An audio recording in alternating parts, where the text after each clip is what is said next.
Who's that one? Hello? Hello? So here's an interesting comment from Patchouri Knows. They say basically a full game would be great to see. And I thought, okay, that's interesting. In the spirit of quick and dirty cuts, maybe I try and experiment again. I experiment by putting like a whole drop, and I'll do my best during that drop to kind of talk about my decision making and where I'm going and what I'm doing and how I set up for ambushes, that kind of thing. Now he's coming. I have some time, maybe. If he sees me, I'm dead.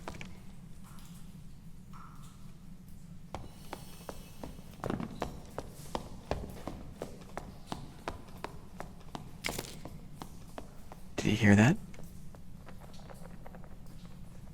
Wow. Okay. Weapons out. And the reason I'm considering this is because there are so many new players right now. I thought that having a full look at a raid might be helpful or beneficial for new players who maybe want to get an idea of what some routes could be, or just kind of see a more complete picture of how myself or other players like myself, more experienced players, move through the dungeon, prepare for fights, recover from fights, plan exit routes, that sort of thing. So this was an interesting request. Again, in the spirit of this kind of like playlist where I'm not really going full send on editing, I'm just kind of like showing more clips and giving some commentary. I thought that this might be an appropriate place to put it. I'm going to show 2 full unedited raids of Goblin Caves. Don't do anything fancy. There's no bossing.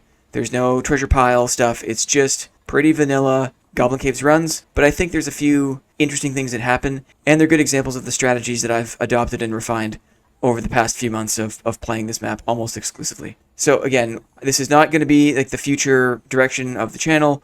This is just kind of an experiment. I'm responding to a request for content. It's really easy for me to do this sort of thing. So here we go. And then one more thing, why Goblin Caves? Why am I doing the solo walkthrough on Goblin Caves? Because number one, it's the map that I'm most familiar with. If I'm going to do an unedited look at a whole raid, I want it to be home turf. So GC is just where I'm most comfortable. It's where I spend the majority of my time. Again, I mostly just play solo, so this is the most familiar for me. But also, reason number 2, Goblin Caves is probably the most beginner-friendly map of the 3 of them. The mobs are a bit easier to clear. The layouts just feel a bit more spacious and forgiving. I definitely recommend for new players who want to get a foothold in the game, want to get a couple of extractions in a row, try Goblin Caves. Because it really is after you get a few consecutive exits that you really start to make bank. You build up some gold, you can buy heals, you can buy choice weapons or certain pieces that you want in your loadout, but all that comes after getting out of the dungeon a few times in a row. So, beginner-friendly Goblin Caves, it's where I spend most of my time anyway. Let's go. Okay, dropping in. We're in the cursed spawn in the bottom left of the map. Apologies in advance if you hear me say the same thing twice. I'm recording a couple of these raids, and I don't know which one I'm going to use, so you might hear me say the same thing a couple of times. I'm also going to be focused on PvP and setting up ambushes, so you're not going to see me do a lot of looting. I'm not going to loot bodies, I'm not going to spend a lot of time opening chests. I'm just going to move through the map to a space where I feel more comfortable setting up an ambush, and then go from there. So starting bottom left, the first thing I think about in any drop is, what do I want to do? What do I want to get out of this raid? Do I want to loot up? Do I want a PvP? What's it going to be? And based on that, I can plan my route. And routing is really important. For me, because I'm focused on PvP, and I know that my playstyle is a more of a sneaky kind of hide in the shadows playstyle, I want to avoid modules like this, big open modules with clear lines of sight, because these modules work against my kind of like hide and surprise attack playstyle. So I move through this module very quickly, and I go straight north to the Ant's Nest. This module is ideal for me because it's got tons of tight corridors and windy curves where I can make dark pockets and I can hide and surprise my enemies. You can block those mage shots, which is really helpful. Thanks, shield. And then the last thing I'll say here before I move on is, in the valley, I know I've got an exit here, a static exit, a rope ladder exit there. So no matter what happens, this can be kind of my home base. I know I've cleared this area of the map, and I can fall back to this spot later on if I want to, because it's a place I've already made dark, and I'm comfortable with it. As I move through here, I'm listening. I'm listening for player footsteps. I'm listening for players fighting PvE. I don't hear anything, so I'm advancing.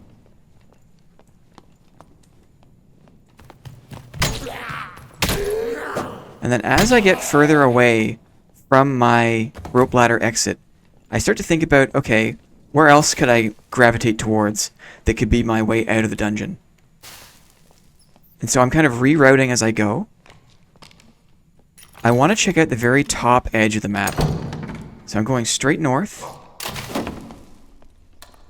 I'm looking here. I don't see or hear anyone. These mobs were asleep. I do see an open door, maybe. And an extinguished light. So I'm moving towards this sign of life. No, it was... I misunderstood the edge of the door for a light there. So, I'm glad to be through that module. That was, again, another big open module. I don't want to spend a lot of time there. And it closes the door behind me.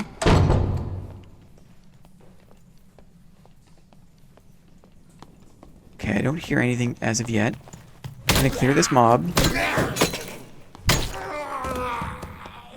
And I took a bit of damage there, so I'm just going to go ahead and use this health shrine.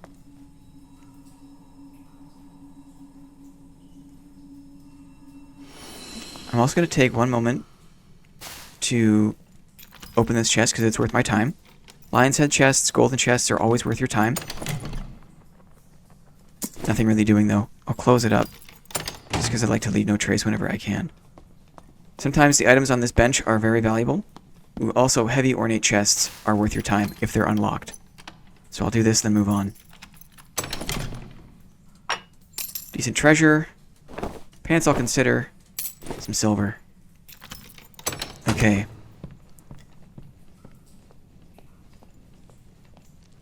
I'm listening.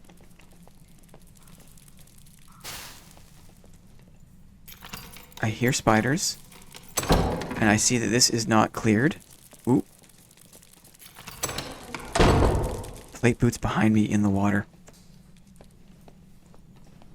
So, I already have my mace equipped. My mace helps me with extra armor penetration. So if I can get the drop on this guy while he's looting, this is really helpful for dealing burst damage.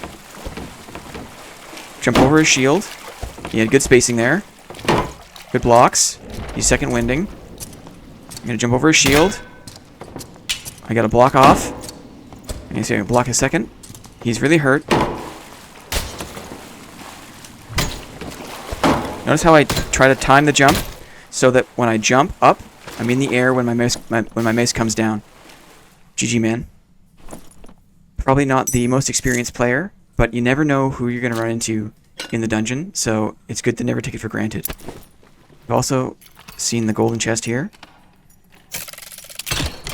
And it's got a crossbow upgrade for me. Some more treasure. I don't mess around with invisibility pots. Dexterity helmet is interesting. I'll leave it for now. I'm not worried about closing that chest because I don't think anyone's going to come down here. Or at least I'm not trying to cover my tracks. So that fighter had some good blocks. He used the shield well. I could have had better spacing. There's a few instances there where he was at the edge of my range, and it's very difficult to get over the shield when you're so far away. So back to where I was here. Clearing these spiders, excuse me, is always a pain.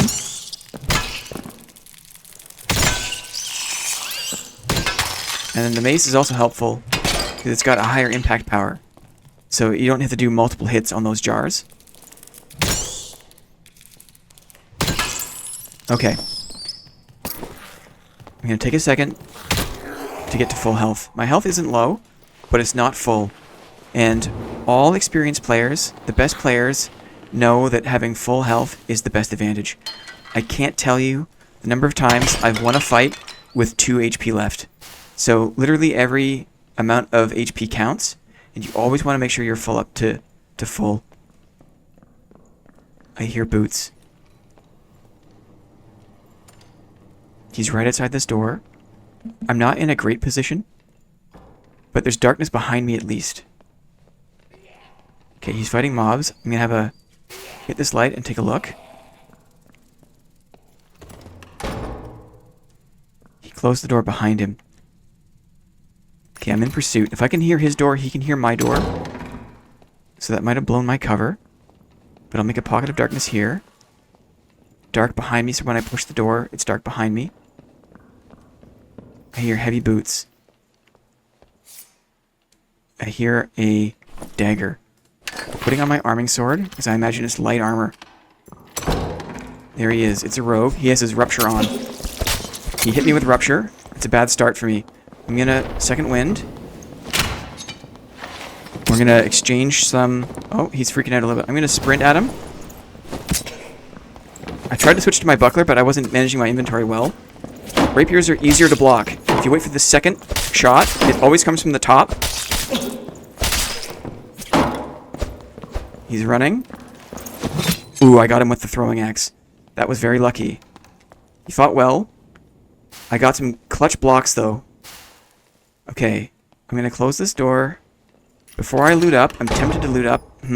Crossroads. I saw a health shrine through the door. I could go for the health shrine, but I used my second wind in that fight. So instead of going for the health shrine, I'm gonna campfire. Because the campfire is gonna recharge my second wind, and that's really important. I think I would have... It's so important, in fact, I would have lost that fight if I didn't have my second wind. So I'm in a pretty good spot to campfire. There's closed doors that are close by, so I'll hear any enemies open the door, and I have a clear line of sight down long hallways, so I'll see anyone who tries to approach me down these hallways. This is a great spot for a campfire. Okay, it didn't bring me back to full, and I'm just going to use my own meds to do that. I'm not going to go to the Hell Shrine just yet, because I want to loot this body. We're also getting kind of low in the map timer, so I want to keep an eye on that and think about where I want to head to for my escape. Let's try to make this a little bit darker. I'll close this door to prevent anyone from sneaking up on me.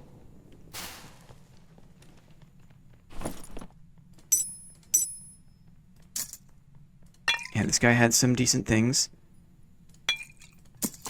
I'm going to take this potion off my belt.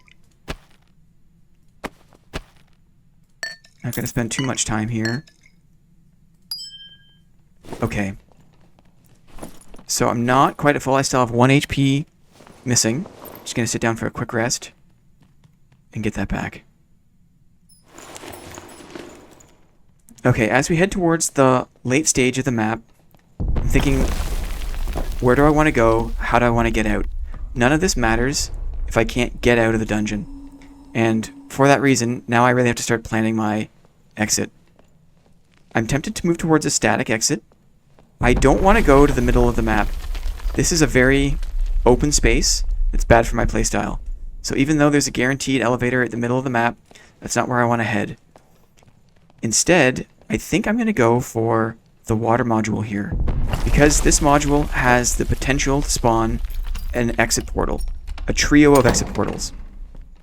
And the reason I like that is because unlike the static exits like staircases and rope ladders, which are single use only, the exit portals have 3. And that means in a solo map like this, there's plenty of room to go around. So the likelihood of there being an exit for me there is high. But I heard splashing. Someone else maybe had the same idea. I heard someone walking in the water. I'm making this dark up here. I've got my second wind back. I'm really glad I used my campfire.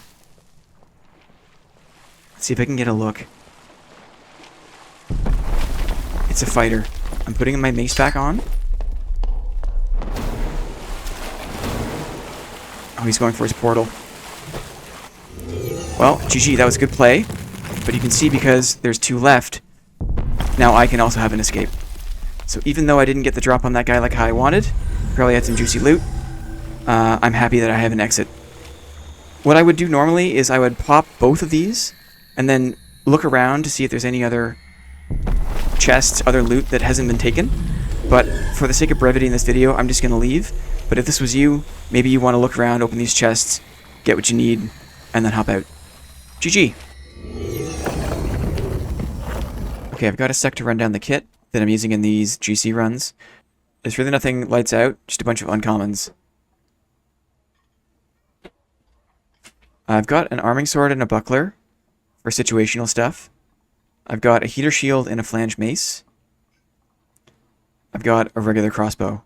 I carry a throwing axe and an oil lantern, just for chasing and or warlock action.